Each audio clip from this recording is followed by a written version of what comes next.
बाजार में हम देख रहे हैं कि एक रेंज का ही कारोबार हो रहा है और कंसोलिडेशन साफ दिख रहा है। बाजार वेट इन वॉच के मूड में है क्योंकि कुछ अच्छे ट्रिगर बाजार के लिए आगे खड़े हैं।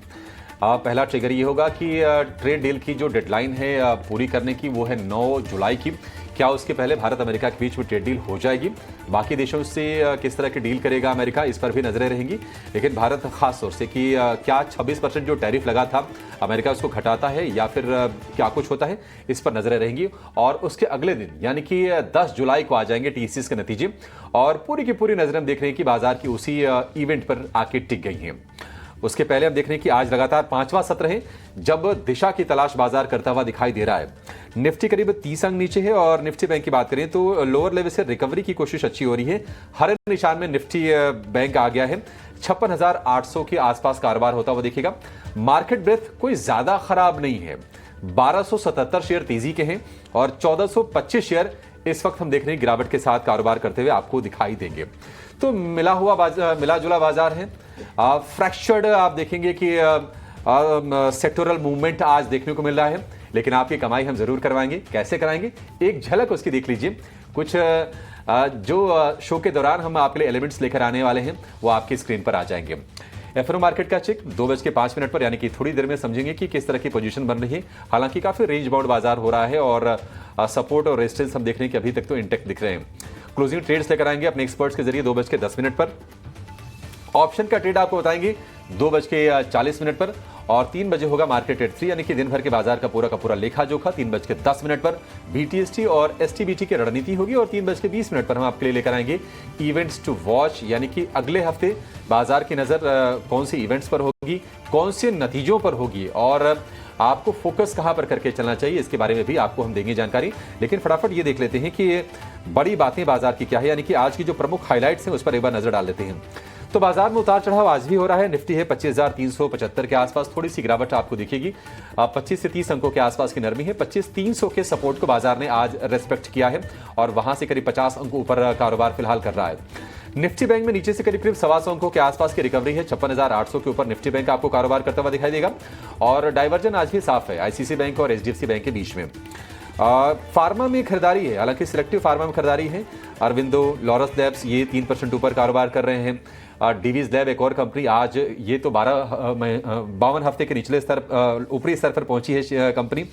डिफेंस शेयरों में मजबूती है बिकॉज डिफेंस एक्विजिशन काउंसिल यानी कि रक्षा अधिग्रहण परिषद ने 1 लाख करोड़ रुपए के रक्षा सौदों को मंजूरी दी है और Bharat electronics, Bharat dynamics, BEML ये तमाम शेयर आज ऊपर कारोबार कर रहे हैं। लेकिन मेटल शेयरों पर दबाव ज्यादा है। टाटा स्टील 2% नीचे कारोबार कर रहा है और हम देख रहे हैं कि टाटा स्टील के अलावा जेएसडब्ल्यू स्टील में भी करीब 1 से 1.25% के आसपास की नरमी पर आज आपको कारोबार होता हुआ दिखाई देगा। लेकिन आगे बढ़ने से पहले, एक्सपर्ट को जोड़ने से पहले जान लेते हैं शरद से कि आज का बाजार का जो बिग बजर स्टॉक्स हैं वो कौन से हैं। शरद बताइए कहाँ एक्शन है। जी बिल्कुल अभिषेक, यहाँ पे ऑफकोर्स देखिए स्टॉक स्पेसिफिक न्यूज़ फ्लो ज़्यादा हो रहा है ना, Q1 अपडेट्स आ रहे हैं, लेकिन ऑफकोर्स एक बहुत बड़ा एक्शन जो है सेबी ने लिया है और उसके कारण कैपिटल मार्केट्स में भी जो है रिएक्शन आ रहा है। उस पर हम जो है डिटेल एनालिसिस भी करने वाले हैं। लेकिन सबसे पहले जो है अभिषेक ट्रेंड के ऊपर फोकस करते हैं। यहाँ पे बड़ा सा डाउनग्रेड आया है, यहाँ पे डाउनग्रेड के होल्ड की रेटिंग आई है और इनकी जो कमेंट्री आई है इनके एजे में वो भी कमज़ोर देखने मिली। इनकी जो रेट ऑफ ग्रोथ है उस पर थोड़े क्वेश्चन जरूर है, खासकर कि फर्स्ट क्वार्टर FY26 के आंकड़े में जो है स्ट्रीट एक्सपेक्ट कर रहा है कमजोर नतीजे रहेंगे। एचडीएफसी बैंक यहाँ पे ग्रॉस एडवांसेस लगभग 6.7% का जो है यहाँ पे ओवरऑल ग्रोथ देखने मिला है। स्टेबल नंबर्स है, ऐसा कुछ खास नहीं है, but nevertheless inline set of numbers देखने मिले। लेकिन जिस बारे में हम बात कर रहे थे, जेन स्ट्रीट पे जो है सेबी का बड़ा हमला लगा और जो सेबी के नए चेयरपर्सन आए हैं उनका ये सबसे पहला जो है हिट आया है। और आप देखिए बीएससी, एंजल वन, CDSL, इन पे कैपिटल मार्केट थीम स्टॉक्स पे भी जो है भारी सेलिंग देखने मिल रही है। अब जेन स्ट्रीट पे जो है जिस तरह मार्केट में डीलिंग्स करने का जो है आप कह सकते हैं जो पाबंदी लगाई है और 4,840 करोड़ का एक बहुत बड़ा आंकड़ा जो इम्पाउंड किया गया, डिसगॉर्जमेंट फीस जिसे कहा जाता है। अब इसके आगे क्या होगा, क्या रणनीति होगी, कौन से ट्रिब्यूनल में बात जाएगी, उस पर भी बहुत जो है सवाल उठने वाले हैं और उसका सारा डिटेलिंग हम धीरे धीरे करके आपको बताएंगे भी। वही तेल गैस के शेयर्स की बात करें तो IGL, MGL, BPCL यहाँ पे अच्छी खरीदारी आ रही है। PNGRB की जो इंपॉर्टेंट न्यूज़ फ्लो है, जिस तरह जो रूल्स रेगुलेशंस बन रहे हैं वो इनको बेनिफिट करने वाले हैं। MGL ऑफकोर्स टेक्निकल की बात करें तो टेक्निकल कॉल्स भी बहुत सारे हैं, खास करके ऑप्शन स्पेस में। और आखिर में बंधन बैंक पे भी नज़र डालेंगे, लगभग 16% का जो है उछाल यहाँ पे देखने मिला है।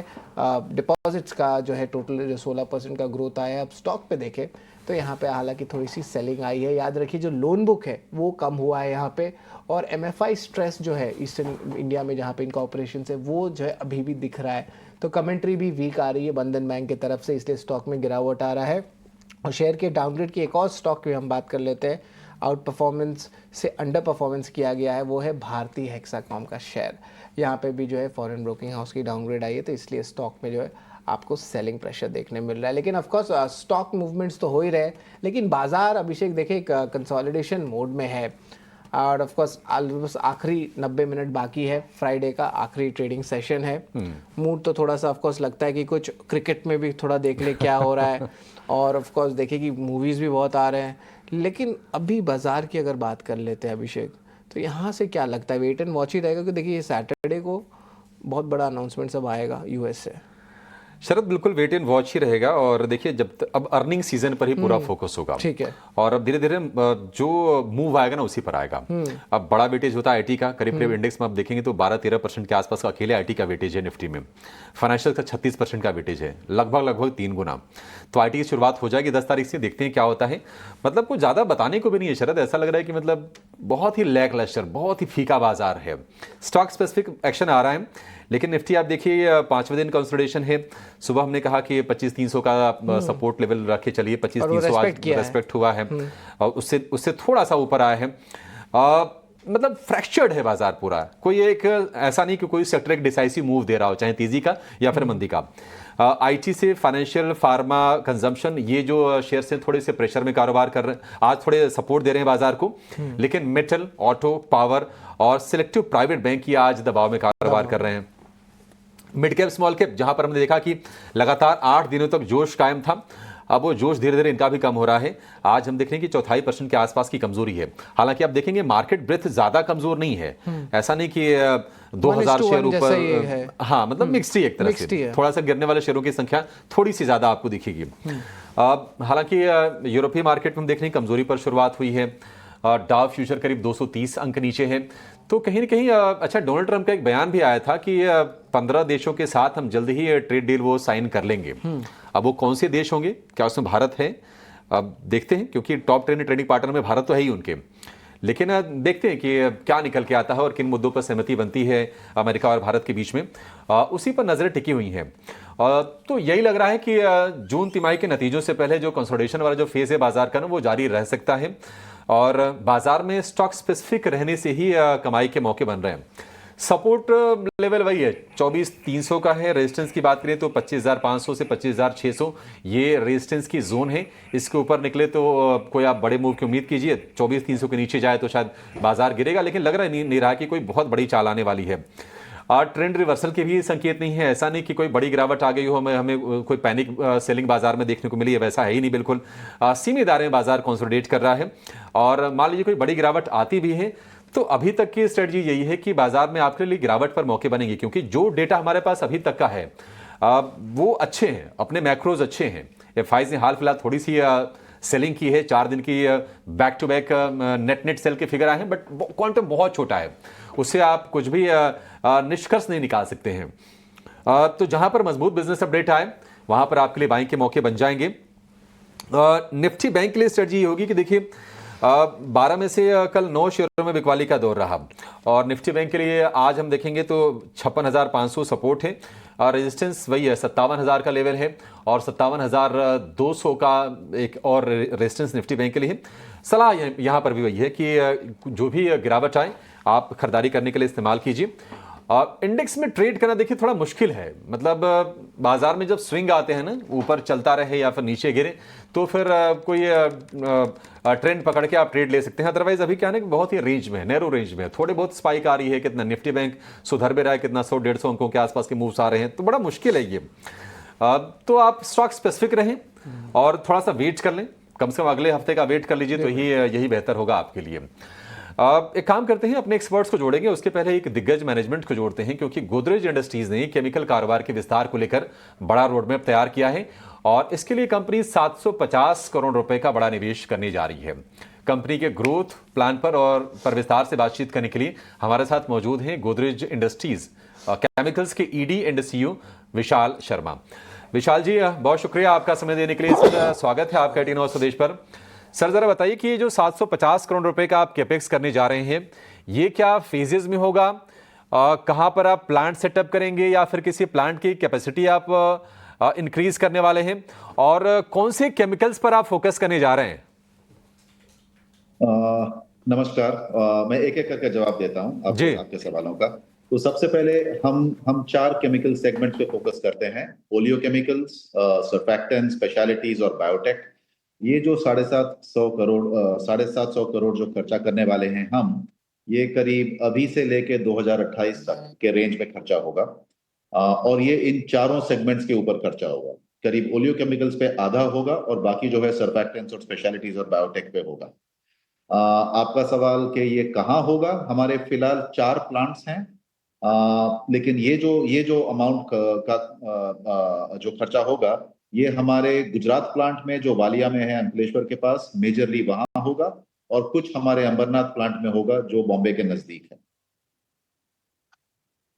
जी बिल्कुल। विशाल जी, शरद जी, आप सर आप बताएंगे ये जो 750 करोड़ का फंड रेज आप कर रहे हैं, ये क्या इंटरनल एक्रूवल से आप इसको फंड करेंगे या कोई फंड रेज आप करने वाले हैं, या दोनों का कोई मिक्सचर रहेगा? Completely internal accruals, no external fund raise. जी बिल्कुल। इंटरनल एक्रूवल्स पे तो जो है ये पूरी फंड रेज होने वाली है। जो एक्सपेंशन की आप बात की है केमिकल स्पेस में, यहाँ पे क्या रैशनल था आपको इस समय जो है केमिकल स्पेस पे जो एक्सपैंड करने का? और आप बात कर रहे थे ग्रीन केमिस्ट्री के बारे में भी, तो ज़रा ये बताइए ग्रीन केमिस्ट्री का मतलब क्या है हमारे व्यूअर्स को, और अब क्यों, अभी इस समय क्यों आपका रैशनल था कि आप केमिकल स्पेस में एक्सपैंड करें? तो पहले मैं ग्रीन केमिस्ट्री की बात करता हूँ। ग्रीन केमिस्ट्री का मतलब है, हम जो फीड स्टॉक यूज करते हैं वो ऑयल और गैस माने जमीन से नहीं निकलता है, फॉसिल फ्यूल नहीं है। हम वेजिटेबल ऑयल यूज करते हैं as our feedstock, so it is completely renewable. आप जानते हैं ऑयल जमीन में रिप्लेस करने के लिए 5000 साल लगते हैं। जो हम वेजिटेबल ऑयल यूज करते हैं वो रिप्लेस करने के लिए 1 साल लगता है रेपसीड में, और 3 से 4 साल लगता है पाम में। वो एक मतलब हुआ। दूसरा मतलब ये हुआ कि जो प्रोडक्ट्स हम बनाते हैं दे आर कंप्लीटली बायोडिग्रेडेबल, उनका एनवायरनमेंट पे कोई नेगेटिव इंपैक्ट नहीं होता है। तो ग्रीन केमिस्ट्री का ये मतलब है। और भी प्रिंसिपल्स हैं, लेकिन अभी मैं डिटेल में नहीं जाऊंगा। आपका बाकी जो सवाल था कि टाइमिंग, ऐसा क्या हुआ है जो हम अभी अनाउंस किए हैं, तो इसकी बात ऐसी है कि पिछले 1-2 साल में हमारा ग्रोथ के ऊपर बहुत ज्यादा फोकस है। जो गोदरेज फैमिली है, प्रोमोटर ग्रुप है, उनका डिजायर है कि केमिकल बिजनेस जो है बहुत आगे बढ़े। तो उस दिशा में हम जो अपना टारगेट रखे हैं, 2030 के पहले हम $1 बिलियन का रेवेन्यू करना चाहते हैं। आप अगर हमारा 24-25 का रेवेन्यू देखेंगे, ये करीब 3,500 करोड़ था। तो अगर 3.5 से हमको 8,500 करोड़ पहुंचना है, मतलब $1 बिलियन, तो हमको काफी कैपेसिटी एक्सपेंशन करना होगा। इसमें महत्वपूर्ण बात यह है कि केमिकल इंडस्ट्री में आप 1 साल के अंदर कुछ नहीं कर सकते। आप जो भी कैपेसिटी एक्सपैंड करना चाहते हैं उसके लिए कम से कम ऑन एन एवरेज 2 साल लगता है। आपको प्लांट ऑर्डर करना पड़ता है, प्लांट आएगा, टेक्नोलॉजी आएगा, आप लगाएंगे, कमीशनिंग करेंगे, वगैरह वगैरह। तो इन्वेस्टमेंट आपको थोड़ा सा मार्केट के एडवांस में करना पड़ता है। तो हम फिलहाल ऐसे देख रहे हैं कि मार्केट अच्छा रहेगा। हमारा करीब 70% बिजनेस जो है इंडिया में है, 30% इंडिया के बाहर है। इंडिया का ग्रोथ होने ही वाला है, कभी थोड़ा स्लो होगा, कभी अच्छा होगा, लेकिन ज्यादा स्लो कभी नहीं होगा। तो हम इंडिया पे अपने होप्स जमाए हुए हैं बहुत स्ट्रांगली। इंटरनेशनल मार्केट में हमारा शेयर जो है वो काफी कम है, वहां पे हम एक्सपेक्ट करते हैं कि हमारा बिजनेस 3-4 गुना हो जाएगा।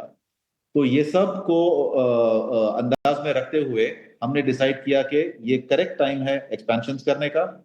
ये जो 750 करोड़ है, कुछ एक्सपेंशन जो है ऑलरेडी स्टार्ट हो चुके हैं और अगले साल तक पूरे के पूरे स्टार्ट हो जाएंगे। हमारा एस्टिमेशन है 2028 के पहले ये सब कंप्लीट हो जाएगा और रेवेन्यू में कन्वर्ट हो जाएगा। विशाल जी, एक आखिरी सवाल। कंपनी तो ये काफ़ी लंबे समय से कारोबार में है, 1963 से ही कारोबार में है। Oleo chemical, speciality chemical, surfactants हो गया, ये तमाम चीज़ें मैन्युफैक्चर करती है। ज़रा आप एक आइडिया दे पाएंगे कि भारत में अभी आपका टोटल मार्केट जो शेयर है वो कितना है? और दूसरी चीज़, क्या कोई इनऑर्गेनिक एक्सपेंशन भी करने जा रहे हैं आप एक्विजिशन के जरिए? तो इंडिया का मार्केट शेयर जो है हमारा करीब 20 से 25% के बीच में होगा। हम 4 सेगमेंट में ऑपरेट करते हैं, तो मैं एवरेज बता रहा हूं आपको। कुछ सेगमेंट में ज्यादा है, कुछ सेगमेंट में कम है। जो इनऑर्गेनिक की बात की आपने, अगर आप 2025 पिछले साल देखेंगे तो अगस्त में हमने एक एक्विजिशन अनाउंस किया था, छोटा सा। अहमदाबाद में हमने एक इथॉक्सिलेशन यूनिट खरीदा।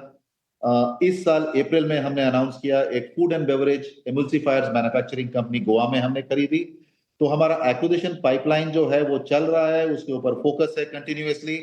ज्यादा मैं और उसके बारे में नहीं बोल सकता, लेकिन हमारे मतलब ये पाइपलाइन हमारा कंटिन्यूअसली बिल्ड हो रहा है।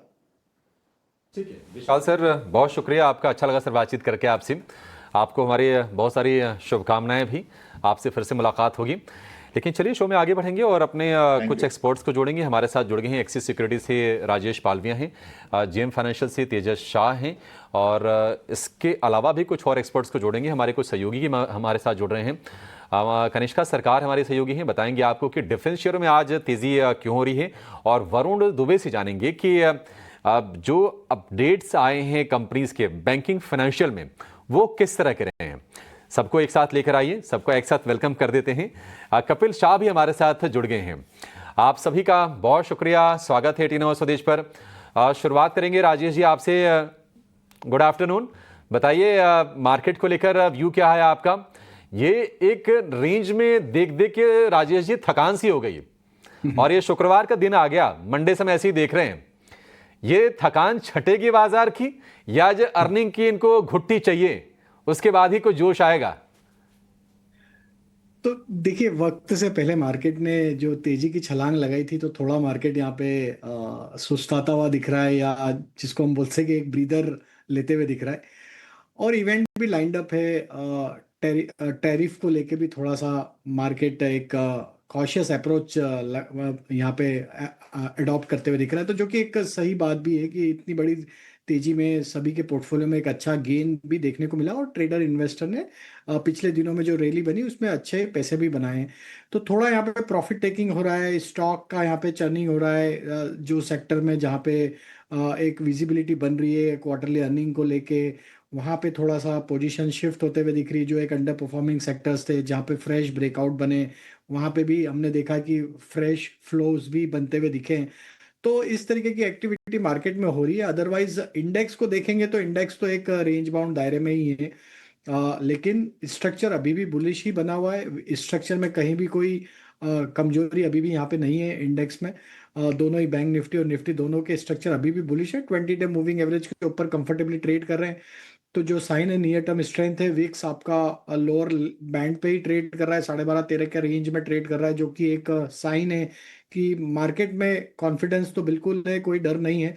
एक ये टैरिफ का अनसर्टेनिटी ओवर होगा, जैसे ही जो अनाउंसमेंट आएंगे उसके बाद मार्केट वो अनाउंसमेंट को एक बार फैक्टर इन करेगा, एंड देन मार्केट हमें लगता है फिर यहाँ से एक वापस अपने अप ट्रेंड को रिज्यूम करते हुए देखने को मिल सकता है। लेवल्स की बात करें, 25,300 इंपॉर्टेंट सपोर्ट है।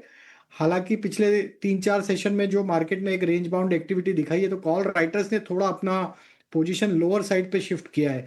तो जो दायरा पहले 25,800 की तरफ लग रहा था, वो दायरे को अभी नीचे लेके आ गए हैं, 25,600 25,500 पे ही कॉल राइटिंग एक्टिविटी देखने को मिल रही है। तो हमें लगता है अगले वीक में, जब तक वीकली एक्सपायरी नहीं होती निफ्टी की, तो 25,600 पे अभी भी कॉल राइटर यहाँ पे प्रेशर क्रिएट करते हुए दिखेंगे। अगर वो क्रॉस होता है तो शॉर्ट कवरिंग बनेगा, अदरवाइज 25,600 पे मार्केट रुकता हुआ दिखेगा निफ्टी स्पॉट पे। And on the down side 25,300 एक सपोर्ट है, जहां पे मार्केट बार बार वहां से पुल बैक बनाता हुआ दिखेगा। बैंक निफ्टी में 57,000 और 57,200 इसके लिए मेजर लेवल है अभी, जहां पे मेजर कॉल राइटिंग एक्टिविटी देखने को मिली। तो शॉर्ट कवरिंग 57,200 के ऊपर बनेगी।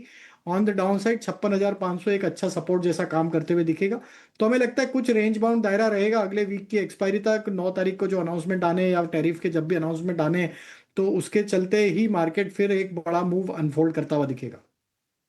ठीक है राजेश जी, निफ्टी बैंक के तो एग्जैक्टली मैंने यही लेवल अभी बताए और आप भी कह रहे हैं कि नहीं बाजार अभी रेंज में है, रेंज में थोड़ा सा समय और बिताएगा और निफ्टी के लिए भी 24,300 का सपोर्ट यही काम करेगा। काफ़ी रेंज बाउंड मार्केट है, रेजिस्टेंस 25,500 से 25,600 की रेंज में मैंने कहा था, आपने कहा 25,600 पार करना थोड़ा सा मुश्किल होगा। तो एक टाइट रेंज में, नैरो रेंज में इंडेक्स घूम रहा है, तो मौके अगर ना बने तो छोड़ देते हैं, ठीक है। इंडेक्स को जहां मौके बने शेयरों में, जहां कमाई पक्की हो जाए उसको नक्की कर लेते हैं और शुरुआत करेंगे क्लोजिंग ट्रेड की।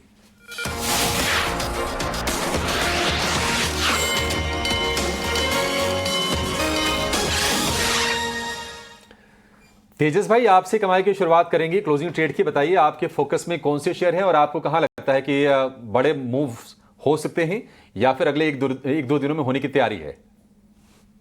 गुड आफ्टरनून अभिषेक जी और सभी दर्शकों और पैनलिस्ट को मेरा नमस्कार। अगर देखेंगे स्टॉक स्पेसिफिक आइडियाज तो मैंने जो पहला स्टॉक चुना है वो डिफेंस क्षेत्र से है, वो है हिंदुस्तान एरोनॉटिक्स लिमिटेड।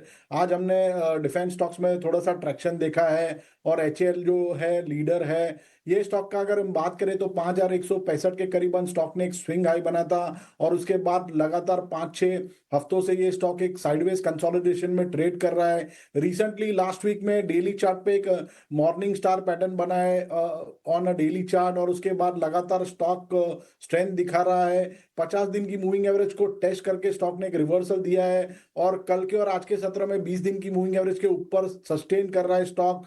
तो हमें लग रहा है ये स्टॉक आने वाले दिनों में एक धुआंधार तेजी दिखा सकता है और ऊपर में 5,165 तक के भी लेवल हम ये स्टॉक में देख सकते हैं ऑन इमीडिएट बेसिस। तो करंट भाव पे डिप में खरीदारी करिए।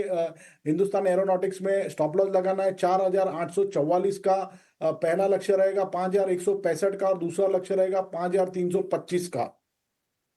और दूसरा जो स्टॉक है वो फार्मा क्षेत्र से मैंने चुना है डॉक्टर रेड्डी लिमिटेड। ये स्टॉक में भी हमें लग रहा है कि करेक्शन ऑलमोस्ट खत्म हो चुका है। ये स्टॉक ने जो है इसका जो प्रीवियस रैली हुई थी उसका जो 50% फिबोनाची रिट्रेसमेंट लेवल है वो रिटेस्ट किया है और वहां से ही रिवर्सल हुआ है स्टॉक में और प्लस 50 दिन की मूविंग एवरेज के ऊपर सस्टेन कर रहा है और आज के सत्र में 20 दिन की मूविंग एवरेज के ऊपर निकल चुका है। कल के सत्र में एक अच्छी खासी बाइंग आई थी और आज फॉलोअप बाइंग भी आ रही है स्टॉक में। तो ये स्टॉक में भी करंट भाव पे डिप में खरीदारी करिए। इसमें आपको स्टॉप लॉस लगाना है 1259 का, इसका पहला लक्ष्य रहेगा 1340 का और दूसरा लक्ष्य रहेगा 1375 का। ठीक है, 1340 और 1375 के टारगेट होंगे डॉक्टर रेड्डीज के लिए और एचएएल यानी कि हिंदुस्तान एरोनॉटिक्स लिमिटेड, इसके लिए भी बढ़िया आपके लिए टारगेट बनेंगे और दोनों के दोनों शेयरों में तेजी की सलाह है तेजस जी की तरफ से। 1375 डॉक्टर रेड्डीज के टारगेट, 1259 का स्टॉप लॉस आपको लगा के चलना है। एचएएल में तेजी आज क्यों है और एचएएल ही नहीं, एचएएल समेत तमाम जो डिफेंस वाले शेयर है वो क्यों दौड़ रहे हैं?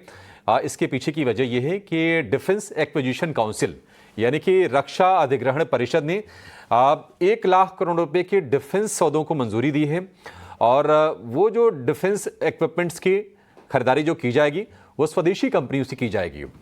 ये एक बहुत ही क्रूशियल अपडेट आया है सरकार की तरफ से, इस पर डिटेल से बातचीत करेंगे। कनिष्का सरकार हमारे साथ जुड़ गई हैं, थोड़ी देर में कनिष्का के पास आएंगे। कनिष्का, थोड़ा सा इंतजार कर लीजिए, तब तक हम लोग कपिल जी से और राजेश जी से उनके ट्रेडिंग कॉल समझ लेते हैं। कपिल जी, गुड आफ्टरनून। बताइए आपकी नज़र बाजार में कहाँ पर है और आप क्या खरीदने की सलाह देंगे, कहाँ बुलिश हैं आप? First of all good afternoon everyone.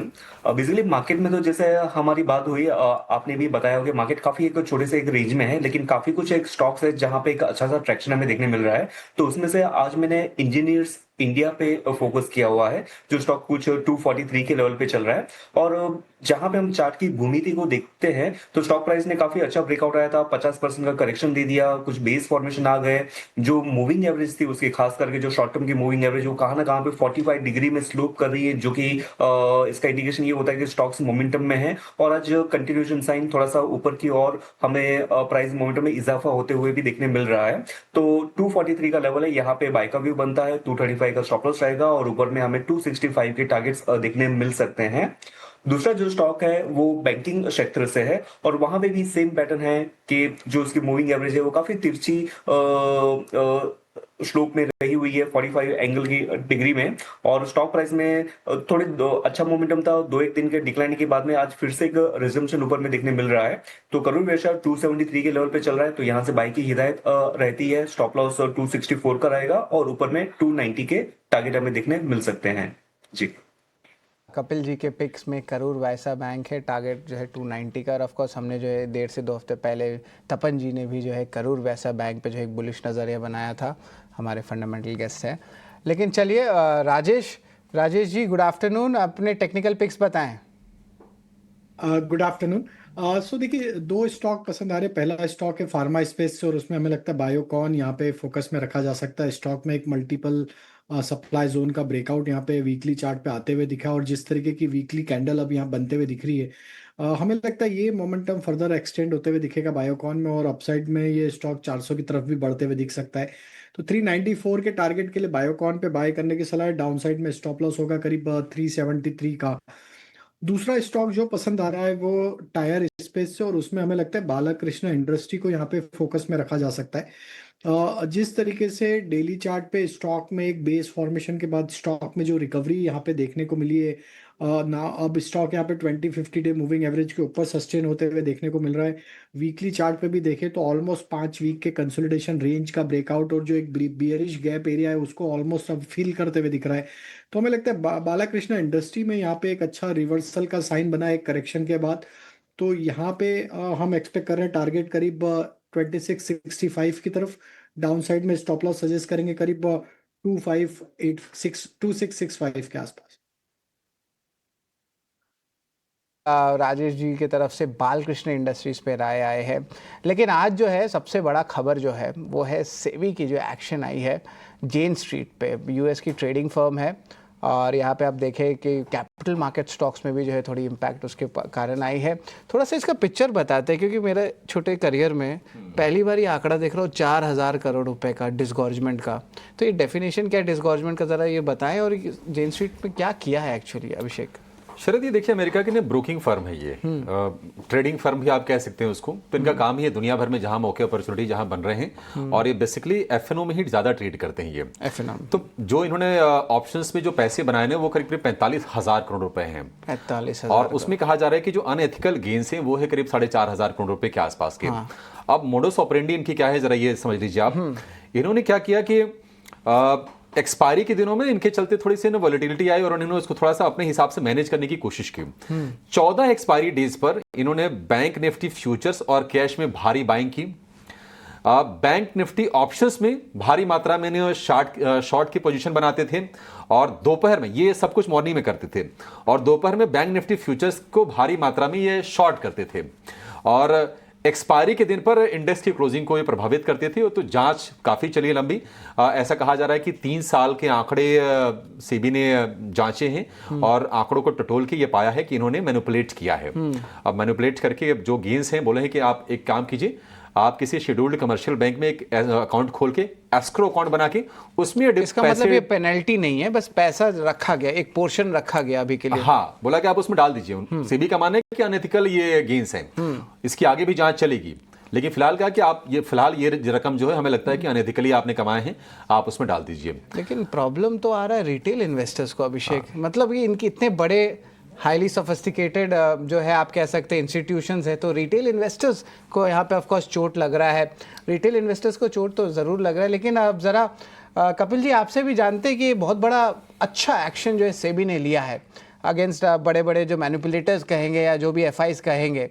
तो यहाँ पे क्या राय है, क्या ट्रेडिंग कम्युनिटी बात कर रही है, ज़रा बताइए। कुछ चिट चैट हो रहा है ट्रेडिंग कम्युनिटी में, इतनी बड़ी एक्शन आ जाए, ये कैपिटल मार्केट स्टॉक्स भी गिरे हुए हैं। Kapil ji ji, basically over the period of time जब भी हमने देखा हुआ है सेबी के जो प्रीवियस चीफ भी रहे हुए थे, यहाँ पे भी जो नए अपॉइंटेड चीफ हैं, तो कहाँ ना कहाँ पे मार्केट का जो रिस्क मैकेनिज्म होती है या फिर मार्केट की जो ओवरऑल हेल्दीनेस होती है, वहां पे इंप्रूवमेंट के काफी सारे स्टेप्स लिए गए हैं। पहले पीक मार्जिन रूल का एक थियरी आया हुआ था, जहां से मार्जिन को काफी कम किया गया था। तो कहाँ ना कहाँ पे ये सारी चीजें कहाँ ना कहाँ पे मार्केट में ऑफकोर्स एक तरीके से एक हेल्दी मैकेनिज्म या फिर लेवल प्लेइंग फील्ड की ओर तो हम जा ही रहे हुए हैं। शॉर्ट टर्म में हाँ ये एक हो सकता है कि थोड़ा सा लिक्विडिटी, क्योंकि वो लिक्विडिटी को काफी ज्यादा प्रभावित करते थे, तो लिक्विडिटी थोड़ी सी कम हो जाए, स्प्रेड्स थोड़े से वाइड हो जाए, लेकिन over the period of time ये सारी चीजें नॉर्मलाइज्ड हो जाती हैं और मार्केट थोड़ा सा इंच अप हो जाता है ओवरऑल सेफ्टी के नेट के पर्सपेक्टिव से। तो ये एक अच्छा स्टेप्स हम देख रहे हैं इसको। ट्रेडिंग कम्युनिटी भी ये जो है थम्स अप दे रही है और सेबी चेयरपर्सन तुहिन कांता पांडे का ये जो है अब सबसे पहला हम कहेंगे कि एक बहुत बड़ा अनाउंसमेंट आया है। तेजस जी, आप किस तरह देखते हैं कम्युनिटी के लिए और खास करके रिटेल के लिए, क्या ये एक विन होगा? माफ करिएगा राजेश जी, आप बताएं।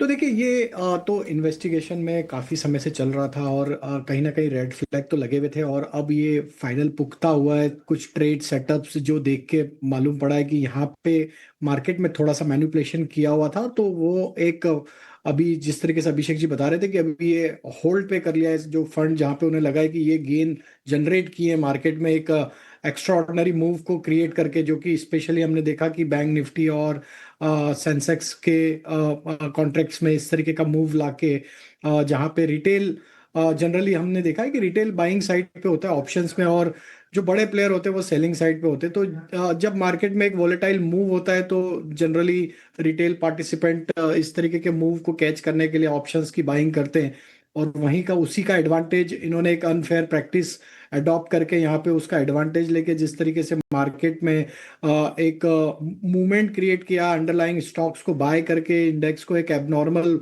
मूव जो जनरेट करते थे एक्सपायरी डेज पे, तो वो सारी चीजों को अब क्योंकि इसको काउंटर करने के लिए आइदर या तो high frequency trader, algo trades या प्रोप डेस्क के ट्रेड्स ही इतनी बड़ी क्वांटिटी को काउंटर करते थे और साथ में रिटेल उस मूव के कारण ऑप्शंस में बाइंग करके अपना पैसा खो रहे थे।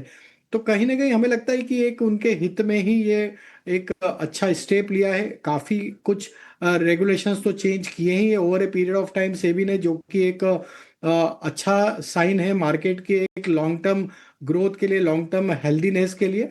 तो हमें लगता है कि इससे काफी कुछ रिटेलर जो पैसा खो रहे थे कंटिन्यूस बेसिस पे, एक एबनॉर्मल जो मूवमेंट या एक्स्ट्रॉर्डनरी वॉलेटिलिटी के कारण वो मार्केट में पार्टिसिपेट कर रहे थे एक्सपायरी डेज के, स्पेशली गैम्बलिंग जैसा जो प्ले हो रहा था, वो कहीं ना कहीं थोड़ा रुकेगा। मार्केट में एक जो एक्स्ट्रॉर्डनरी वॉलेटिलिटी थी वो भी थमेगी, मार्केट एक नॉर्मलसी की तरफ लौटेंगे। तो हमें लगता है एक अच्छा स्टेप लिया है सेबी ने और इस तरीके के सर्वेलेंस कंटिन्यूस बेसिस पे मार्केट में लगे होने चाहिए, जिसके चलते कि कोई भी इस तरीके की अनफेयर ट्रेड प्रैक्टिस जो अडॉप्ट कर रहे हैं वो कहीं ना कहीं सेबी इसको मॉनिटर कर सके और उस पर कंट्रोलिंग मेजर्स जो लेने वो टाइम टू टाइम आते रहे। ऑफ कोर्स मेजर्स जरूर लेंगे, लेकिन अभिषेक एफएनओ टर्नओवर डेटा पे भी बहुत एनालिसिस और आपने हमें सुबह हम डिस्कस भी किए थे कि दुनिया भर में सबसे ज़्यादा जो है कंट्रीब्यूशन एफएनओ का सिर्फ भारत से ही आता है, सारे एफआईज यहीं पे आते हैं। ज़रा बताइए डेटा क्या है, क्यों इतना अट्रैक्टिव है ये मार्केट? एक साल पहले का आपको मैं डेटा बता रहा हूँ, 81% जो एफएनओ वॉल्यूम था सिर्फ भारत से आ रहा था। तो आप सोचिए कि मतलब स्पेकुलेशन कितना बढ़ रहा था। अब इसको सट्टेबाजी के निगाह से अगर देखा जाए तो क्या ही गलत है और इसमें रिटेल ट्रेडर फंस रहे थे। आंकड़ा तो सेबी जारी करती है कि नहीं 10 में से 9 लोग पैसे कमाते हैं, 100 में से 90 लोग। लेकिन गवा कैसे ले रहे हैं, इसके कारण भी गवा रहे हैं। हाँ, तो इसके कारण ही गवा रहे हैं। अब ये कैसे कमाते हैं आप देखिए, ये जो क्या है ना, ये हाई फ्रिक्वेंसी ट्रेडिंग करते हैं। ये जो फर्म्स हैं ये मशीन ट्रेडिंग करती हैं। आप मैनुअल ट्रेडिंग करके इनका मुकाबला नहीं कर पाएंगे, आपकी एंट्री एग्जिट हमेशा गलत होगी फिर और ये आप पे भारी पड़ेंगे। तो पैसे क्या मतलब आपके और हमारे जैसे जो छोटे निवेशक हैं, जो ट्रेडर हैं, जो इस मोह में आ रहे हैं कि नहीं बाजार में पैसे बनाएंगे, उनकी तरफ से पैसा उनकी तरफ शिफ्ट हो रहा था। अब सेबी ने कई सारी चीजें तो की है, कॉन्ट्रैक्ट साइज बढ़ाया, एक्सपायरी को लिमिट किया, मार्जिन को लेकर जो रिक्वायरमेंट था उसको बढ़ाया, इसके अलावा रिस्क मैनेजमेंट को भी बेहतर करने की कोशिश की। तमाम कोशिशें हुई हैं और ये साल 1.5 साल से कोशिश हो रही है। उस कोशिशों का फल ये है कि जो 80% था ग्लोबल मार्केट शेयर में भारत का हिस्सा, अब वो वॉल्यूम हो गया है करीब 60-62% के आसपास का, थोड़ा सा कम हुआ है, लेकिन अभी भी दुनिया का 60% से ज्यादा हमारे यहाँ ट्रेड हो रहा है एफएनओ में। आप ये सोच के देखिए, तो अभी भी है इंटरेस्ट एफआई का, क्यों ना हो, इंडिया ग्रो कर रहा है एंड ऑफ कोर्स हमारी मार्केट में भी डेप्थ धीरे धीरे आ रही है। जी बिल्कुल, आप चलते हैं तो ऑफ कोर्स ये सेगमेंट में तो ऑफ कोर्स हमने अच्छी डिस्कशन की है, लेकिन सेबी के एक्शन पर जो है आरएचपी पार्टनर्स के रवि हेगड़े ने हमें खास बातचीत की थी। उसके एक अहम हिस्सा आपको हम सुनाते हैं।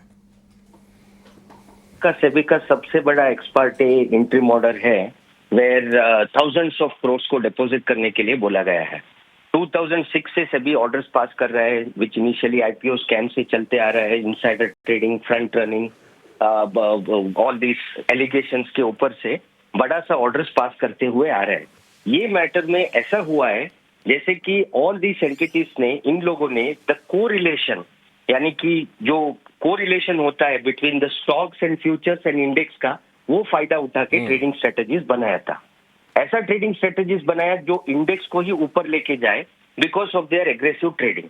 और वो ही सिर्फ एग्रेसिव ट्रेडिंग आप अगर देखेंगे तो पर से वो फ्रॉड नहीं है, लेकिन उसका जो इम्पैक्ट होता है इंडेक्स के ऊपर, उसका प्राइसेस जो बढ़ा, उसमें उन लोगों ने फायदा निकाला।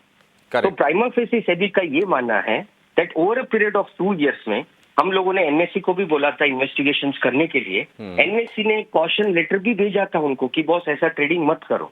दे ignored all those caution letters and continued, which is why SEBI ने बोला दैट बॉस तुमको इतना कॉशन लेटर भी दिया था लेकिन तुम लोगों ने किया नहीं। ठीक है, तो उनको कॉशन लेटर भेजा, उनको चेतावनी दी, बावजूद उसके उन्होंने अपनी एक्टिविटीज़ को जारी रखी और पैसे बनाए मार्केट को मैनिपुलेट करके, और निश्चित तौर पर रिटेल को तो नुकसान उसमें हुआ ही होगा। ठीक है, अपने बाजार पर जरा लौटते हैं और आज हम देख रहे हैं कि मतलब वही स्थिति है। थोड़ा सा ना लोअर लेवल से हल्की सी बाइंग ज़रूर आई है। निफ्टी बैंक आपको दिखेगा इस वक्त 190 अंक ऊपर, लेकिन अभी भी हम देख रहे हैं कि 57,000 के आसपास ही है। तो 57,000 से थोड़ा ऊपर या फिर 200-300 पॉइंट नीचे, यही बाजार की कहानी है। निफ्टी में स्ट्रेंथ लौटी है और हम देख रहे हैं कि 25,450 के आसपास है, यानी कि दिन के निचले स्तर से करीब करीब 120 पॉइंट के आसपास की, 115-20 पॉइंट के आसपास की रिकवरी आ गई है। तो एफएनओ के डेटा किस तरह से चेंज हुए हैं जरा ये समझ लेते हैं। पुलकित हमारे साथ हैं। पुलकित बताइए, थोड़ी रिकवरी तो आ रही है लोअर लेवल से। जी अभिषेक जी, अभी लास्ट 5 मिनट में हमने देखा एक बहुत बढ़िया शूट आया है निफ्टी के अंदर और एक अच्छी बाइंग आई है। ये बिल्कुल उसी तरह है जैसा हमने सुबह बात किया था। हमने सुबह बोला था कि अगर ये कल का लो तोड़ता है जो कि करीब 25,384 का था, वहां से एक छोटा सा हमको डिप मिल सकता है, जो हमको मिला करीब 50-60 पॉइंट का, और वहां पे जो हमने सपोर्ट दिया था 25,300 के पास में, आज वहां से रिकवर वापस हम देख पा रहे हैं। अब डेटा की बात कर लेते हैं। इंडिया विक्स करीब 12.39 पे है, कोई बहुत समस्या वाली बात नहीं है। निफ्टी का पीसीआर 0.65 है, ओवरसोल्ड जोन में नहीं गया है, अभी दूर है वहां से, तो कंफर्टेबल कह सकते हैं हम। मोस्ट एक्टिव पुट में 25,400 है और मोस्ट एक्टिव कॉल में वो भी 25,400 की स्ट्राइक प्राइस है। पर पुट में अभी थोड़ी देर तक पुट बाइंग हो रही थी, लेकिन अभी जो है मूव आया है, इसके बाद ये ट्रेंड चेंज हो जाएगा और कॉल की तरफ ये कॉल राइटिंग है वही 25,400 पर। हाईएस्ट कॉल ओपन इंटरेस्ट की बात की जाए 25,500 के ऊपर है और हाईएस्ट पुट ओपन इंटरेस्ट की बात की जाए 25,400 के ऊपर है। हालांकि आज चूंकि न्यू एक्सपायरी चालू हुई है तो बहुत ज्यादा कॉन्ट्रैक्ट के डेटा अभी डेवलप नहीं हुए हैं, धीरे धीरे वो डेवलप होंगे। जैसे जैसे वीक आगे बढ़ेगा तो इनका ज्यादा महत्व बढ़ता जाएगा। बैंक निफ्टी की बात कर लेते हैं। पीसीआर करीब 0.91 पे है, कंफर्टेबल है और हाईएस्ट कॉल ओपन इंटरेस्ट 56,000 और पुट का भी ओपन इंटरेस्ट 56,000 ही है। एफएनओ बैंक सेगमेंट में बात कर लें, सिर्फ एक शेयर है आरबीएल बैंक, अभी बाकी कोई नया एंट्री होते हुए इसमें दिख नहीं रहा है। तो अभिषेक जी, ये था एफएनओ के बारे में डेटा, और बाकी मार्केट जैसा मूव करेगा उस हिसाब से मंडे को जो भी चेंज होगा हम लोग वो दर्शकों को समझा देंगे। ठीक है, ठीक है, ये पूरा का पूरा आपके लिए एफएनओ का सेटअप हमने एक बार समझ लिया। एक छोटे से ब्रेक के लिए रुकेंगे, ब्रेक के बाद लौटेंगे। तो आज हम देख रहे हैं कि कैपिटल मार्केट वाले जो शेयर टूट रहे हैं या फिर ट्रेंड में जो भारी गिरावट आ रही है उसको विस्तार से समझेंगे। एक और शेयर ड्रीम फोक्स, काफी भारी पिटाई हो रही है, 3 दिन में 20 का क्लोजिंग कॉल पे। और अब चलते हैं हमारे खास सेगमेंट में, ऑप्शंस के चैंपियन।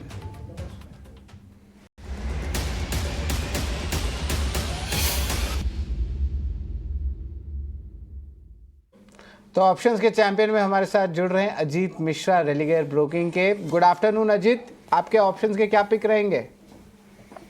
या गुड आफ्टरनून। तो देखिए, जिस तरीके से मार्केट में अब लेटर हाफ में थोड़ा सा बाइंग इंटरेस्ट इमर्ज हो रहा है, और अदरवाइज ऑल्सो अगर आप देखेंगे तो फार्मा स्पेस में आपको एक अच्छी कंसिस्टेंसी नजर आ रही थी बाइंग की सिलेक्टिव नामों में। उनमें से एक ऐसा नाम है डॉक्टर रेड्डीज का, जिसने एक अच्छी करेक्शन देखने के बाद भी एक रिकवरी का और एक रिवर्सल का पिवट फॉर्म किया है। तो इंडिकेशन ये है कि रिकवरी आने वाले दिनों पे और स्ट्रेंथन हो सकती है, तो इसको आप प्ले कर सकते हैं 1300 वाली कॉल के साथ, जो करीब 35 के पास ट्रेड कर रही है, 28 के स्टॉप लॉस के साथ, 48 तक के टारगेट्स के लिए। इस पोजीशन में मैक्सिमम नुकसान आपका 43.75 तक का हो सकता है, जहां पे कि मैक्सिमम प्रॉफिट का पोटेंशियल करीब 81.25 का है। यहाँ पे जो है 1300 का कॉल ऑप्शन डॉक्टर रेड्डीज के लिए अधिकतम मुनाफा लगभग 8125 का है, अधिकतम नुकसान 4375, almost risk reward ratio 2:1 favour पे है। धन्यवाद अजित।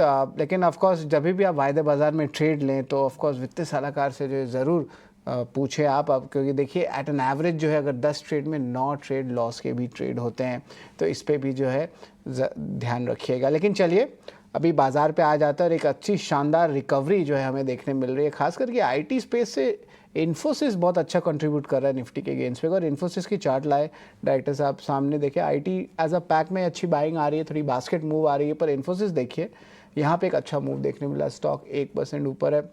कपिल ज़रा आईटी स्पेस में अब ज़रा आपकी राय बताएंगे, खास करके टीसीएस, इन्फोसिस, इनके नतीजे जो आने वाले अगले हफ्ते, तो यहाँ पे किस तरह प्ले आउट हो रहा है? आईटी सेक्टर का बेसिकली काफी टाइम पहले हमने इस पर्टिकुलर सेक्टर को काफी गहराई से देखा हुआ है, और टाइम वाइज और प्राइस वाइज साइकिल का हमने एक ऑब्जर्वेशन किया हुआ है, जो कि काफी एक इंटरेस्टिंग डेवलपमेंट रही हुई है चार्ट पे। तो उस पर्टिकुलर एनालिसिस का निचोड़ इस तरीके से है कि 2004 से लेकर 2024 या फिर 25 यानी 20 साल की हिस्ट्री में कैसे प्राइसेस का मूवमेंट रहे हुए हैं, और खास करके 2009 के बाद में। तो हमने एक चीज गौर की हुई है, सिंस 2009 के बाद में जब भी ये इंडेक्स ऊपर गया हुआ है, तभी इसका इंडेक्स 20 से 22 महीनों के लिए इसने ऊपर की और छलांग लगाई हुई कंटिन्यूस अपसाइड मोमेंटम हमें देखने मिला हुआ है। और जब भी 22 महीनों की मोमेंटम अपसाइड खत्म हो जाती है और उसके बाद में जब भी करेक्शन स्टार्ट होता है, वो करेक्शन कहाँ ना कहाँ पे 30 to 35% के बीच का होता है। तो लेट्स से कि इसका जो करेक्शन हमें 2011 में देखने मिले थे, 2016 में देखने मिले थे, कोविड के टाइम में जो हमें करेक्शन देखने मिले थे, उसके बाद में 2022 में भी करेक्शन हमें देखने मिला था, और अभी का जो 2024 में भी हमें जो एक करेक्शन देखने मिला था, सभी के सभी करेक्शन 30 से 35% के रेंज में ही बने हुए हैं। तो थोड़ा सा पोजिशनल व्यू अगर मैं आईटी सेक्टर में देखता हूं, तो आपका एक प्राइस वाइज करेक्शन खत्म हो गया है, और यहां से एक अपसाइड मोमेंटम हम एमर्ज होते हुए देखने मिल रहे हैं। हाँ, शॉर्ट टर्म में थोड़े से हर्डल्स आएंगे, जो अभी रिजल्ट के सीजन होंगे तो एक नी जर्क रिएक्शंस हमें देखने मिल सकते हैं, लेकिन ये सारे कुछ डिक्लाइनिंग मोमेंटम हम देख पाएंगे कि ये सारे बाय की अपॉर्चुनिटी में तब्दील होते हुए हम उसको इवेल्युएट कर सकते हैं। शॉर्ट टर्म में देखते हैं तो इन्फोसिस हाँ काफी अच्छा मूव किया हुआ है, लेकिन पिछले काफी दिनों से 1640 का जो लेवल है वो एक रेजिस्टेंस की तरह ही काम कर रहा है, और आज भी इसी लेवल पे ही स्टॉक अटका हुआ है। 1640 के ऊपर ही जब स्टॉक प्राइस में मूवमेंट आ जाए तो थोड़ा सा मोमेंटम में हमें इजाफा आते हुए देखने मिल सकता है। तो शॉर्ट टर्म में अगर कुछ ट्रेड करना होता है तो 1640 के ऊपर, और पोजिशनल अवधि से कुछ हमें बाय करना होता है तो जो भी कुछ करेक्शंस आते हैं वो बाय की अपॉर्चुनिटी रह सकती है। जी बिल्कुल। यहाँ पे जो है करेक्शंस पे जो है बाय ऑन डिप्स की रणनीति भी है। Rajesh sir, of course IT space के अलावा जो है फार्मा स्पेस में एक अच्छा जो है स्ट्रेंथ दिखने मिल रहा है। फार्मा स्पेस में आपको कौन सा स्टॉक अच्छा लग रहा है? यहाँ पे मिड कैप स्पेस में of course Aurobindo pharma, Natco pharma, यहाँ पे अच्छी मोमेंटम आ रही है। नैटको फार्मा ट्रेडर्स का फेवरेट हो गया है, यहाँ पे कल भी एक अच्छा जंप देखने मिला था। तो राजेश सर, किस तरह देख रहे हो आप फार्मा स्पेस में, और कौन सा एक अच्छा पिक है वो बताओ। तो शरद जी देखिए, काफ़ी स्टॉक्स में मोमेंटम बना हुआ है। अगर मैं टेक्निकली बात करूं तो मुझे यहाँ पे जो स्टॉक में ब्रेकआउट और जहाँ एक सस्टेन बाइंग एक्शन बनते हुए दिख रही, वो तो ग्लेनमार्क फार्मा यहाँ पे एक काफ़ी इंप्रेसिव चार्ट स्ट्रक्चर है। और जिस तरीके से यहाँ पे ब्रेकआउट देखने को मिले हैं स्टॉक में, और series of higher top higher bottom formation, तो ग्लेनमार्क पे व्यू बुलिश है। 1880 1900 तक के अपसाइड हम लग रहा है कि आते हुए दिख सकती है। डाउन साइड में स्टॉप लॉस होगा करीब 1760 के आसपास। वहीं देखें तो नैटको फार्मा में भी एक फ्रेश ब्रेकआउट यहाँ पे बनते हुए दिखा है। एक बड़े करेक्शन के बाद स्टॉक ने लोअर साइड पे एक अच्छा एक्यूमुलेशन एक्टिविटी देखने को मिली, और अब यहाँ पे ये फोर्थ कंसेक्यूटिव मंथ है जहाँ पे स्टॉक एक स्ट्रेंथ डिस्प्ले करते हुए दिख रहा है। तो एक करेक्शन के बाद स्टॉक में लोअर साइड पे एक्यूमुलेशन के बाद अब ब्रेकआउट भी यहाँ पे फ्रेश बनते हुए दिखे। और तो हमें लगता है कि नाटको फार्मा अब जब तक ये 960 रुपए के ऊपर सस्टेन है, यहाँ पे अपसाइड जो बन सकती है स्टॉक की टुवर्ड्स 1050 1100 की तरफ। और तीसरा स्टॉक जो इसी सेगमेंट से, बायोकॉन पे तो ऑलरेडी हमने शो की शुरुआत में बाय दिया है, और लॉरेस लैब भी एक काफी स्ट्रांग लग रहा है। जिस तरीके का series of high top higher bottom formation है, ऑल टाइम हाई ट्रेजेक्टरी पे ट्रेड कर रहा है, यहाँ पे भी हमें लगता है कंटिन्यूटी रहेगी अप ट्रेंड की, और 820 830 तक की अपसाइड यहाँ पे भी गोइंग फॉरवर्ड देखने को मिल सकती है। तो लॉरस लैब भी बाय है विद स्टॉप लॉस ऑफ 760। चलिए एक छोटा सा ब्रेक लेते हैं। ब्रेक के उस पार जो है हम देखने वाले हैं कहाँ पे इंपॉर्टेंट एसटीबीटी बीटीएसटी ट्रेड होती है, और ऑफ कोर्स ड्रीम फोक्स पे एक छोटी सी खास रिसर्च भी है।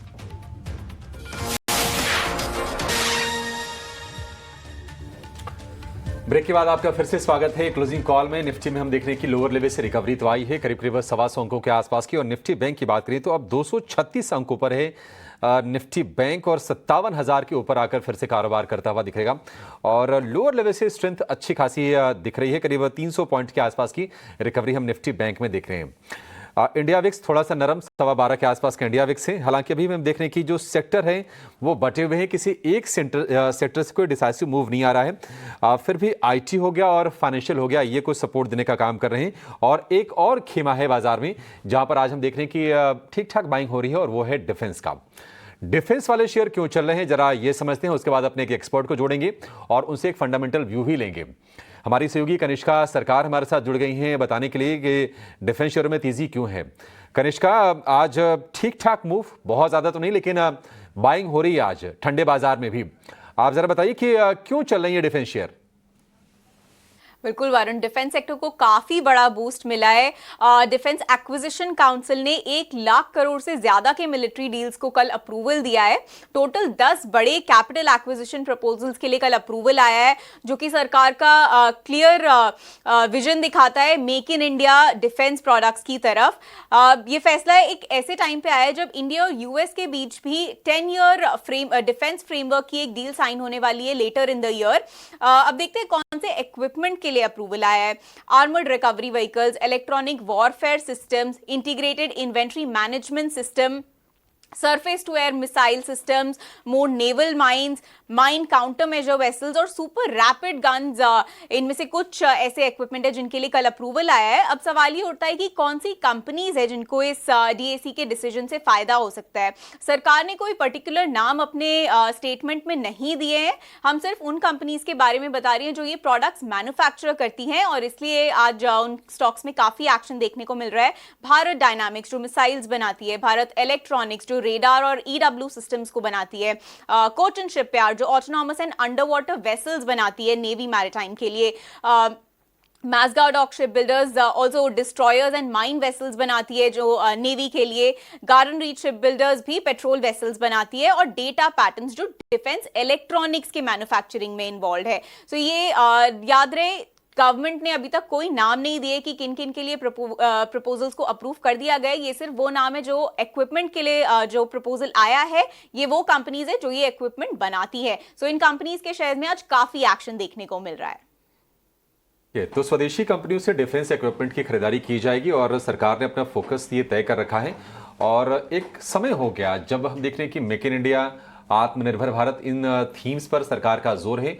और सरकारी जो डिफेंस कंपनीज हैं उन्होंने पिछले 3 साल में मतलब मल्टीपल्स में पैसे बना के दिए हैं, और मोमेंटम अभी भी ऐसे कोई लूज नहीं हो रहा है। थोड़ा बहुत वैल्यूएशन करेक्शन होता है तो निवेशक फिर से एक्टिव होते हैं। आज के सत्र में आप देखिए थोड़ा सा ब्लैक लश्कर बाजार है, लेकिन Mazagon dock, Cochin shipyard, Bharat dynamics, Bharat electronics मजबूती के साथ ही कारोबार कर रहे हैं। भारत इलेक्ट्रॉनिक्स हमने देखा था कि हाल ही में इसने अपना 52 एक हाई बना था 436 रुपए का, वहां से थोड़ा सा नीचे आके कारोबार कर रहा है। 427 रुपए के प्राइसेस हैं। एक और एक्सपर्ट को जोड़ लेते हैं, एक नहीं बल्कि 2 एक्सपर्ट को। आईसीआईसीआई डायरेक्ट से पंकज पांडे हमारे साथ हैं, और कोटक सिक्योरिटी से अमोल आठवले हमारे साथ शो में जुड़ गए हैं। पंकज जी और अमोल जी, आप दोनों का बहुत शुक्रिया।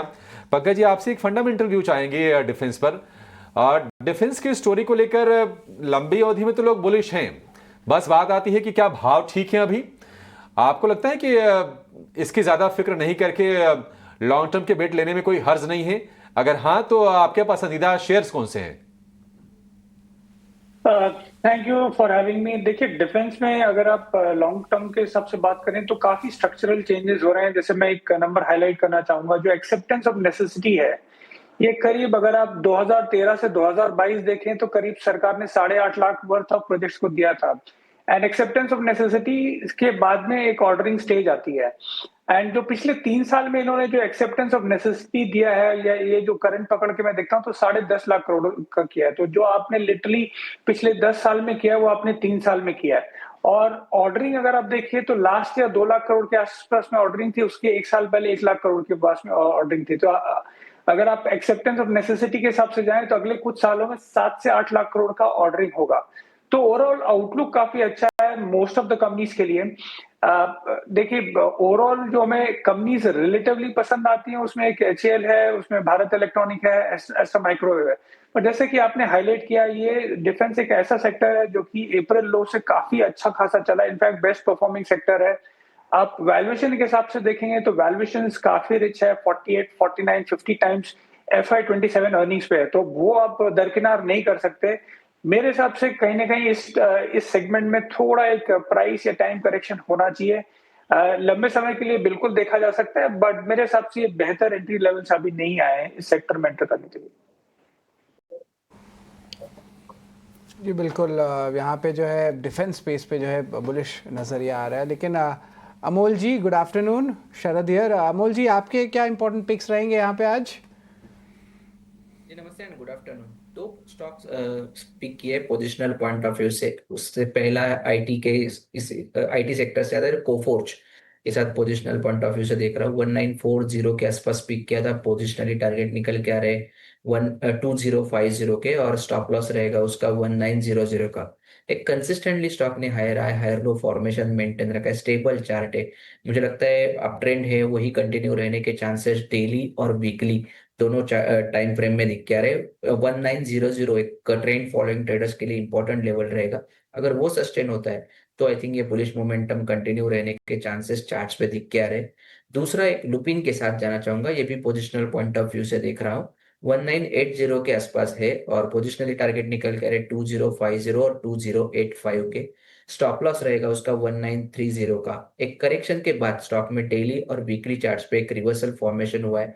20 डे सिंपल मूविंग एवरेज के पास स्टॉक ट्रेड हो रहा है। आई थिंक मुझे लगता है कि 1930 एक प्रॉमिसिंग सपोर्ट लेवल है। जब तक उसके ऊपर रहता है स्टॉक, ये रिवर्सल फॉर्मेशन कंटिन्यू होने के चांसेस चार्ट्स पे दिख के आ रहे हैं। बिल्कुल, ऑफ कोर्स जो कोफोर्ज पे जो है नज़र ज़रूर रहेगी। मिड कैप आईटी स्पेस में भी जो है मोमेंटम आ रहा है। रियलिटी स्पेस पे देखें थोड़ा सा ऊपर नीचे हुआ था लास्ट 3-4 सेशंस में, लेकिन आज देखें ब्रिगेड एंटरप्राइजेस, गोदरेज प्रॉपर्टीज़ अच्छी बाइंग आ रही है। ऑफ कोर्स थोड़ी सी बास्केट बाइंग भी है। राजेश सर, यहाँ पे आपको रियलिटी में कौन सा स्टॉक अच्छा लग रहा है? यहाँ पे ब्रिगेड तो देखिए 2% ऊपर है और प्रेस्टीज में भी जो अच्छी बाइंग मोमेंटम आ रही है, तो ज़रा बताएं। तो देखिए, रियल एस्टेट स्पेस में अगर हम देखें तो इसके ओवरऑल स्ट्रक्चर तो बुलिश बने हुए, और हमें लगता है कि वापस एक कंसोलिडेशन के बाद यहाँ पे वापस एक रैली सारे स्टॉक्स में बनते हुए दिखेगी।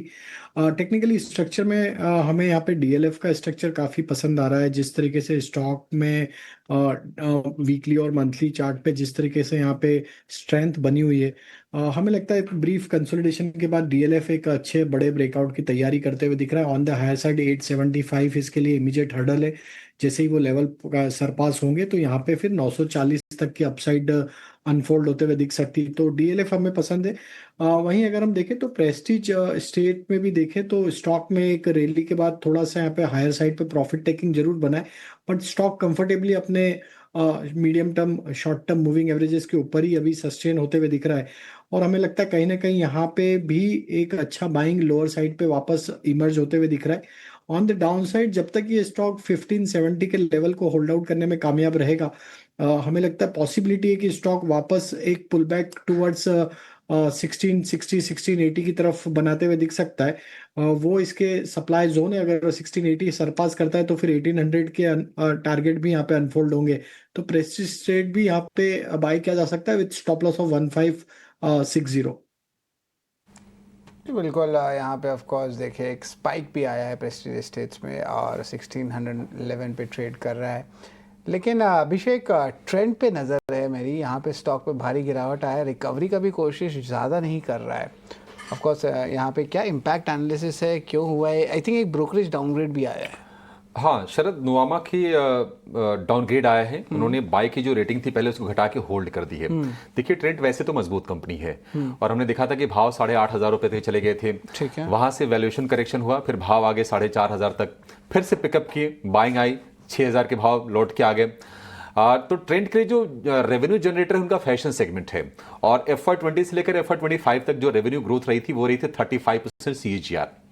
अब कंपनी की जो एजीएम हुई है, कंपनी ने कहा है कि FY26 में जो रेवेन्यू ग्रोथ रहेगी वो रहेगी 20%। बाप रे बाप। तो सीधे 35 से गिर के 20%। और वैल्यूएशन महंगे, वैल्यूएशन महंगे, ये दो चीजें।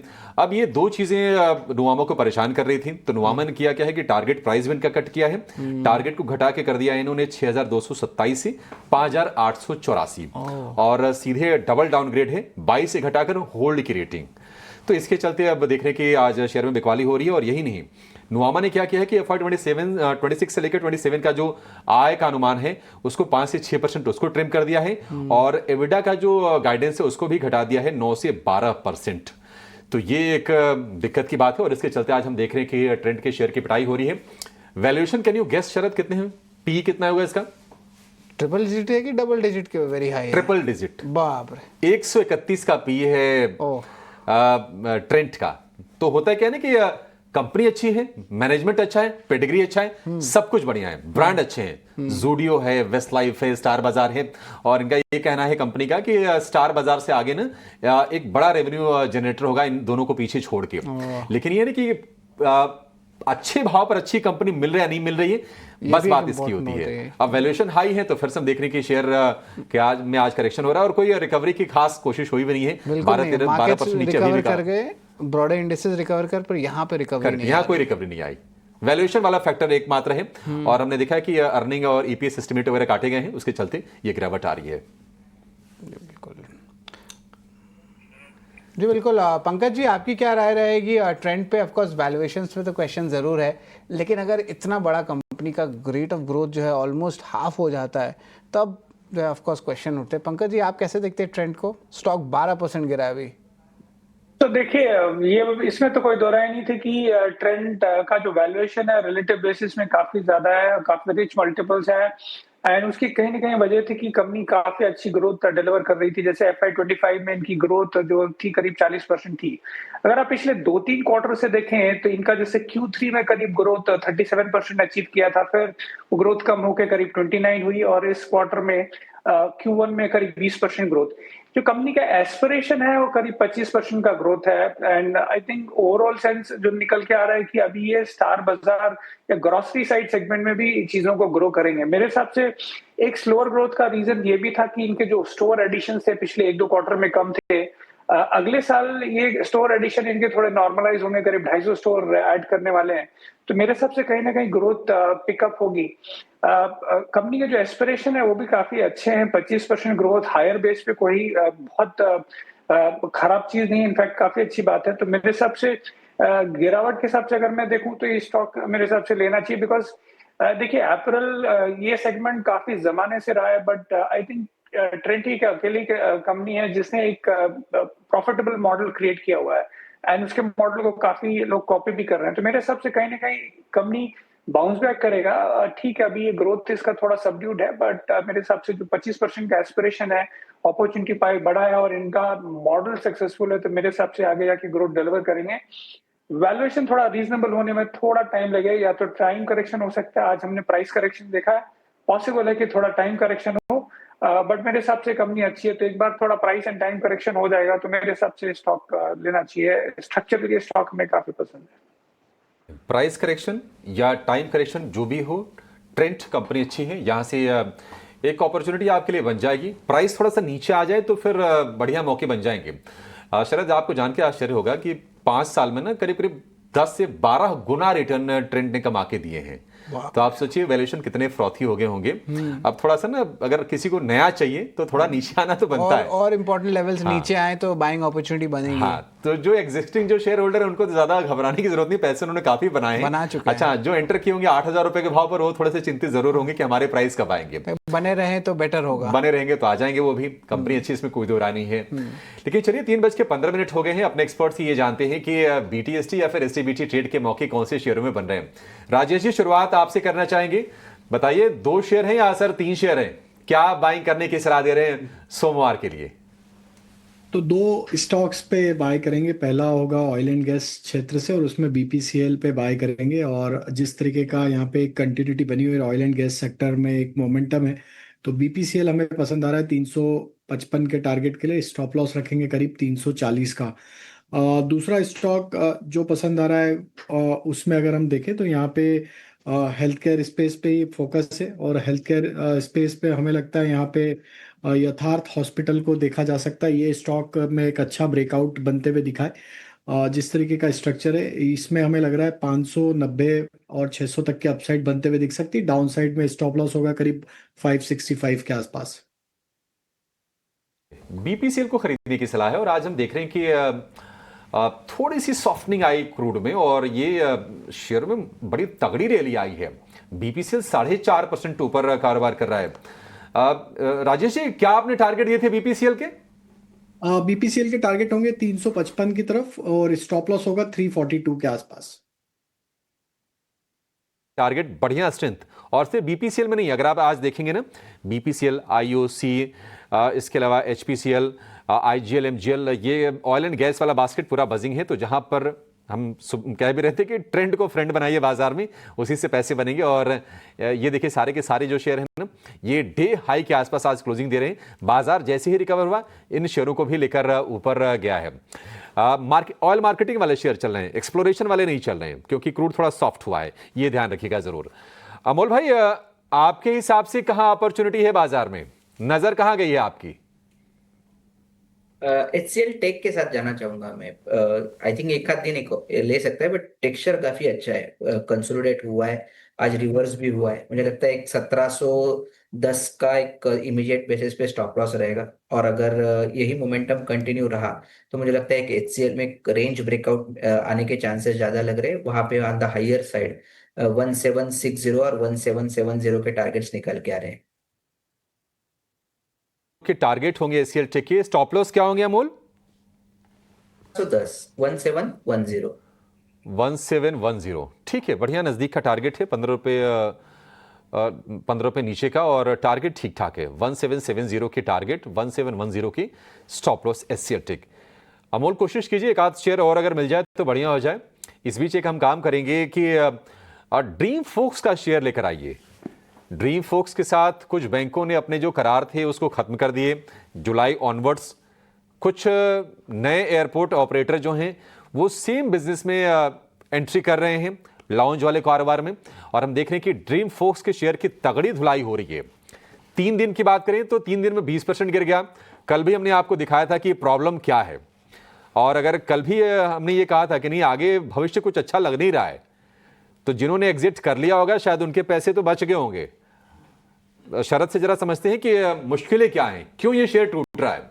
शरद, कल के भाव से भी ये 12-13% नीचे आ गया अब तो। जी बिल्कुल, कल हमने बता दिया था, ये क्लोजिंग शो में ही बताया था कि गड़बड़ी क्या है कंपनी में। अब ये कंपनी जो है अब बता देते हैं कि इसका जो इम्पैक्ट है, आप देखिए कि 3 दिन में 20% गिर गया। अभिषेक, सबसे पहले इसके बारे में बताऊंगा कि बहुत सारे प्रोग्राम्स होते हैं। जब भी आप कोई लाउंज में जाते हैं तो आपको एंट्री देना पड़ता है। तो इनका लाउंज सर्विसेज का बिजनेस है, और वहाँ पर अगर आप लाउंज के थ्रू एंट्री करेंगे तो ईजी पड़ता है, इनका कमाई होता है। अब धीरे धीरे क्या हो रहा है, एयरपोर्ट ऑपरेटर आ रहे हैं। ड्रीम फोक्स से क्या ये एक्सक्लूसिव सारे बैंकों के क्रेडिट कार्ड वगैरह से टाइप से अब वो धीरे धीरे टाइप्स कम हो रहे हैं, तो उसका प्रेशर आ रहा है। वो बता दिए एक्सचेंज में कि मेरा जो है मेन कोर बिजनेस में जो इम्पैक्ट देखने मिल रहा है। अच्छा। इंटरेस्टिंगली एक आईपीओ भी आ रहा है TFS करके, ट्रैवल फूड सर्विसेज। वो सिर्फ खाना ही नहीं देता, उनके भी लाउंज सर्विसेज हैं, और इनके ऑपरेशन मैट्रिक्स इनसे बेटर भी हैं, फाइनेंशियल्स भी अच्छे होंगे। हाँ, और इम्पोर्टेंटली HNI सेलिंग तीनों दिन दिखने मिल रहा है। और इसमें मोट अब रहा नहीं है इस बिजनेस में। अब क्यों नहीं है ये मैं बताता हूँ। एयरपोर्ट ऑपरेटर्स हैं बहुत सारे बड़े बड़े दिग्गज, उनके ऐप से आप डायरेक्टली लाउंज जा सकते हैं। तो क्या फ़ायदा होगा अगर आप फिजिकली कार्ड स्वाइप करें और फिर वाया लाउंज ऑपरेटर के जाए। ये एक इंटरमीडियरी है, तो इंटरमीडियरी का जो बिजनेस है वो धीरे धीरे हट रहा है, और जो बड़े एयरपोर्ट ऑपरेटर है नहीं तो वो ले रहे हैं। शरद, एक चीज और है कि बहुत सारे लोग तो लाउंज एक्सेस इसलिए करते हैं कि नहीं उनको क्रेडिट कार्ड वगैरह पे ऑफर मिलते तो चले जाते हैं, ना मिले तो ना जाए। हाँ, अब वही हो रहा है।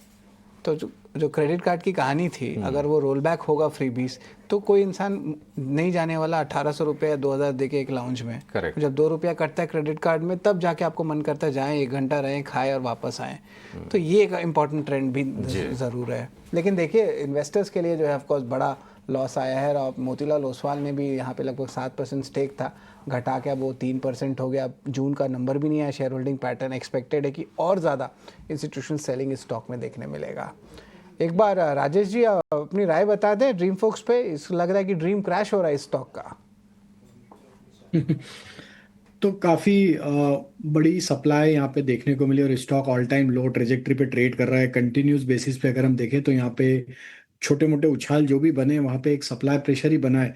तो अभी डाउनसाइड तो यहाँ से कितनी और बन सकती है तो कहना डिफिकल्ट है, क्योंकि जिस तरीके से स्टॉक में अभी भी कोई रिकवरी के साइन नहीं है, इतने ओवरसोल्ड ट्रेजेक्टरी में भी stock continuous supply pressure face कर रहा है। तो हो सकता है कि ये जब तक अब 200 रुपए के नीचे रहे, छोटे मोटे उछाल में वापस सप्लाई रहे, और डाउन साइड में 170 165 की तरफ भी फिसलते हुए दिख सकता है। तो 200 के नीचे जब तक है स्टॉक में, हमें लगता है कि शॉर्ट का ट्रेड ही या और फर्दर प्रेशर यहाँ पे बनते हुए दिखेगा।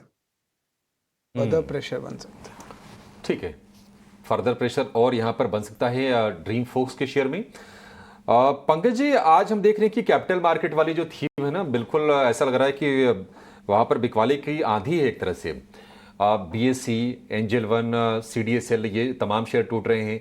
एंजल वन को लेकर ये भी खबर आई कि जो पिछले तिमाही में जो कस्टमर एक्विजिशन है उसमें 41% की ईयर ऑन ईयर गिरावट आई थी। तो एक ये रीजन से भी एंजल वन तो टूट रहा है।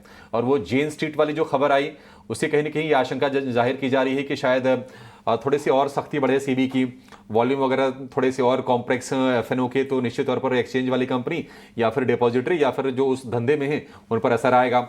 आप कैसे देख रहे हैं? मतलब आपको लगता है कि ये अपॉर्चुनिटी लॉन्ग टर्म निवेशकों के लिए है, या फिर आपको लगता है कि नहीं, ये दिक्कत थोड़ी सी और बढ़ सकती है?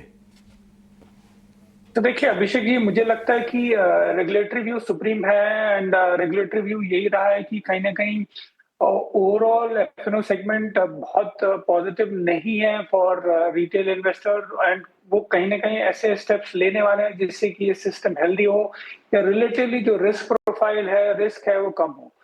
एंड उसके हिसाब से अगर आप वैल्यू चेन में देखेंगे तो सभी प्लेयर्स इंपैक्ट होंगे ओवर पीरियड ऑफ टाइम। तो मैं इस सेगमेंट में सजेस्ट नहीं करना चाहूंगा। अगर मार्केट के हिसाब से देखें तो मेरे हिसाब से आपकी जो AMCs हैं सबसे बेस्ट बिजनेस मॉडल है, काफी neat and clean business model है, प्लस उनको अभी आपने एक नया असेट कैटेगरी भी दिया है जहां पे वो लॉन्ग एंड शॉर्ट दोनों की चीजें कर सकते हैं। तो मेरे हिसाब से AMCs सबसे बेस्ट वे है मार्केट के, अगर आपको market related upside play out करनी है, जिसमें HDFC AMC या निपॉन मेरे सबसे बेस्ट प्लेयर हैं। तो आई थिंक AMC सबसे बेटर बिजनेस मॉडल है, in fact better than insurance also. AMC बेहतर है, HDFC AMC, निपॉन AMC का नाम लिया पंकज जी ने, और एंजल वन BSE, ये तो मतलब बिल्कुल उभरने की कोशिश भी नहीं की है। करीब करीब 7% के आसपास की गिरावट दोनों शेयरों में है। कुछ शेयर आज जो हमने देखा कि बाजार भले ही कमजोर हो रहा है, लेकिन वो लगातार चढ़ रहे हैं, 52 वीक हाई पर गए हैं। मैं नाम लेता हूं, जरा शेयर दिखा दीजिएगा। डिवीज लैब आज 52 वीक के हाई पर पहुंचा है, लॉरस लैब्स पहुंचा है, मैरिको के बिजनेस अपडेट के अच्छे आंकड़े आए, वॉल्यूम ग्रोथ बढ़िया रिपोर्ट की है कंपनी ने। अब मैरिको भी हमने देखा कि मूव बड़ा नहीं है, लेकिन आज 52 हफ्ते की नई ऊंचाई पर है, क्योंकि ऑलरेडी ये चला हुआ है। मैरिको में 2-2.25% के आसपास की तेजी दिखेगी। और मैक्स हेल्थ एक और शेयर है जहां पर हम देख रहे हैं कि 2-2.25% के आसपास की तेजी आपको दिखेगी, और ये भी 52 वीक हाई पर पहुंचा है। तो 5-6 शेयर हैं जो आज थोड़े लैकलस्टर बाजार में भी ऊपर चढ़ते गए हैं। अमोल, आप जरा बताएंगे कोई शेयर यहां पर BTST के लिहाज से आपको पसंद आ रहा है क्या इनमें से?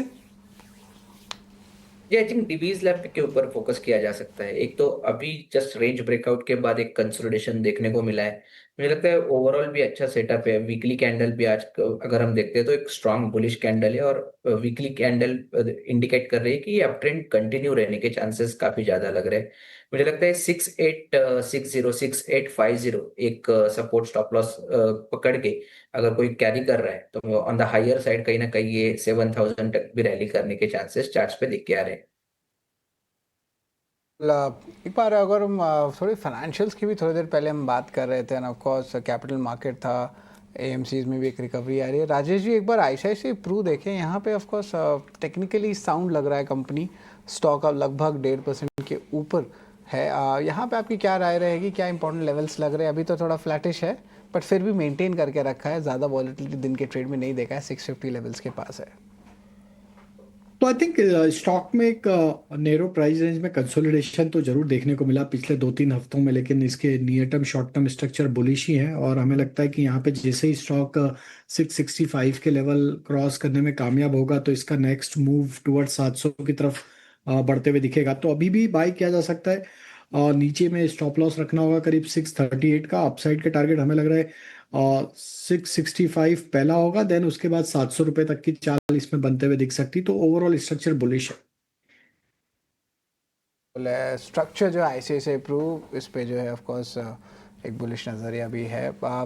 अमोल जी, आपके पास कुछ है, कुछ इंपॉर्टेंट स्टॉक यहाँ पे वायदे बाजार में, कुछ कॉल या पुट में जहाँ पे लगता है कि कुछ एक्शन दिखे मिलेगा? वैसे तो रेंज बाउंड वीक गया है, तो निफ्टी में वेट एंड वॉच का अप्रोच ज्यादा रहेगा। पर अगर पोजिशनल पॉइंट ऑफ व्यू से मैं अगले वीक के लिए देख रहा हूँ, तो एक एचडीएफसी लाइफ एक प्रॉमिसिंग फॉर्मेशन में है, जहाँ पे एक डिसेंट करेक्शन खत्म हुआ है। ब्रेकआउट के बाद स्टॉक में एक करेक्शन आया था और वो कहीं ना कहीं खत्म होता हुआ दिख रहा है। अगले हफ्ते के लिए अगर मैं देख रहा हूँ तो पोजिशनल पॉइंट ऑफ व्यू से एचडीएफसी लाइफ के ऊपर जरूर फोकस रहेगा। 780 775 दो प्रॉमिसिंग लेवल है, अगर वो सस्टेन होते तो एक पोजिशनल पॉइंट ऑफ व्यू से एक फ्रेश अपट्रेंड रैली आने के चांसेस चार्ट्स पे दिख के आ रहे हैं।